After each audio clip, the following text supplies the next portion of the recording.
Let's journey into mystery with MJZ Comics.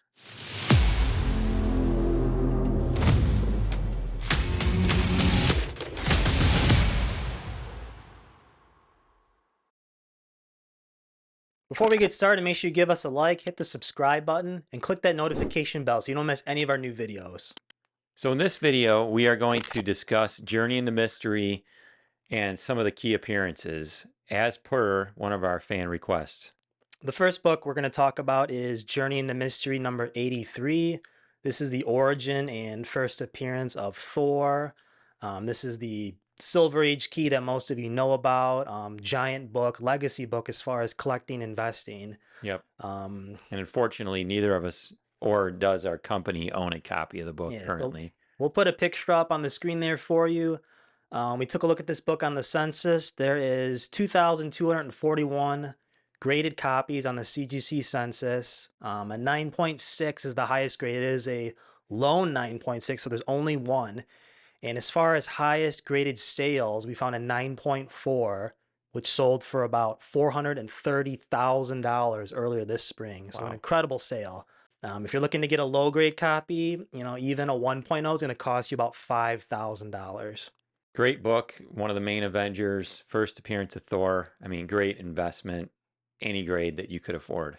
Next book we are going to go into is Journey into Mystery 85. And currently we do own a copy of this book. It's a 3.5 blue label, great cover. One of our favorite books, I would think. What do you think, Matt? You like this, the 85? Yeah, I'm a big fan of this book. I mean, we're going to get into it, but it has multiple appearances. Loki's on the cover, which I always love. Yep. And this is, if you can't get the first appearance, this is probably the next biggest book. Yep. It's as Matt said, it's like a slam dunk for investment because this is a 5 major key appearance book. And it says right on the label, it's Thor's 3rd appearance, the first Loki, the first Heimdall, the first mention of Asgard, and the first cameo of Odin. So, I mean, this is a major book with 5 big appearances. Like I said, this book is one of the rarer books too, and the Journey into Mystery run is rare to begin with, but the 85 is one of the lower runs on the census. I believe there's only 1,500 copies of this book in the entire census. Currently, the 9.6 is the highest of this Journey into Mystery 85, just like the Journey into Mystery 83. Recent sales, a 6.0 of this book just this last summer. The price on this, just like most of the comics lately, has dipped a little bit. Last month, a 6.0 went for $5,000, which I think it was going for like $8,000 or $9,000 a year ago at this time. So it's down. So if you're looking for this book, now might be the time to get it. A 2.5 recently sold for $1,850. So still a pricey book, but it is down a little bit, and I think it's also a great investment.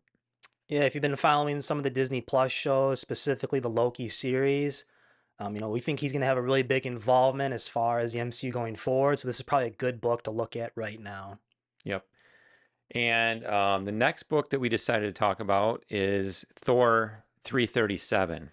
And this, as many of you know, it's the first appearance of Beta Ray Bill, who's actually my favorite to wear the Thor mantle. Great storyline. He was given his weapon, Stormbreaker, by Odin because he was deemed worthy. If you go back into the comics, Thor and Beta Ray Bill actually had a battle. Beta Ray Bill defeats him, but spares his life and brings him back to Odin. That's when Odin deems him worthy, and he receives Stormbreaker at the time.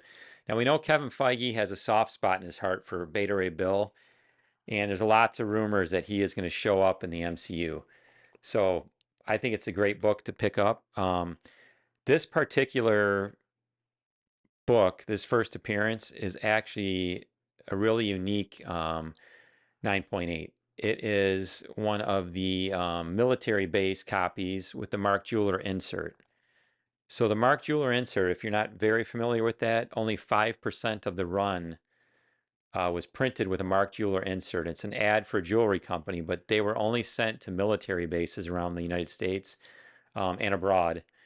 And it only accounted for 5% of the print run, which makes these ultra rare. Now, I haven't seen anywhere where they keep track of these. And I even contacted CGC and they said they don't have a census for the actual Mark Jeweler variant. But this may be the only one in 9.8. I've never seen another one. I picked this up at auction a few years back just because I like the rarity in this book. For the regular 9.8, the non-Mark Jeweler, there are 9,000 books of these on the census, and there are 1,500 9.8s. So in the regular 9.8, they're not very rare. In fact, there's 3 9.9s too. So there's 3 9.9s, 1,500 9.8s. That's why I decided to get this Mark Jeweler variant, because ultra rare, like we said, only 5% of the print run. And who knows, this could be the only one. If you're out there and you've got a 9.8 Mark Jeweler, comment below and let us know. Now, I got to say, the fact that this copy, these Mark Jeweler variants, were circulated on military bases, this is astounding that this book is in a 9.8.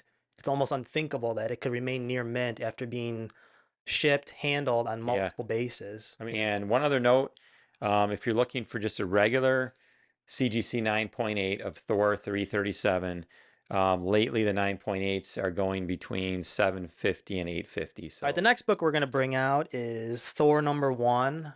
Now, this is a modern book from 2015, and this is the third printing of the book. Yeah, we decided the third printing is a little more rare than the first printing. Lots of copies of this book circulating around. We decided to get the green third print just to give a little more rarity. Now, this book's in a CBCS 9.8, which is the main competitor to CGC. Now, there's some differences on interpretation. Is this the second or third appearance of Thor, the Goddess of Thunder? This label says the second appearance. However, CGC's website will say the third appearance.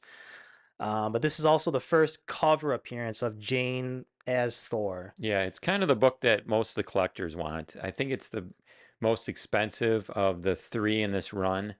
And it seems to be, like I said, the one that the collectors are kind of picking up in regards to Jane Foster.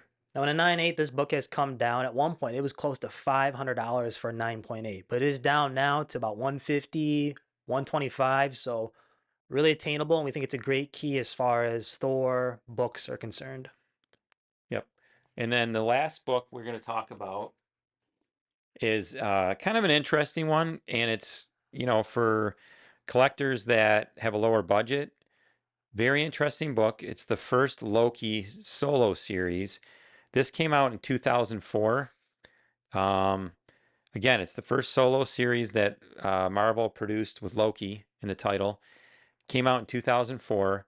The raw copies you can pick up for about $10. The 9.8s are around $150. So for a 9.8 at $150, nice pickup. And again, it's his first solo series. Again, we chose this topic because we had a number of requests for Journey into Mystery. Hey, thanks for watching. Let us know what you thought about this video in the comments, and we'll see you next time.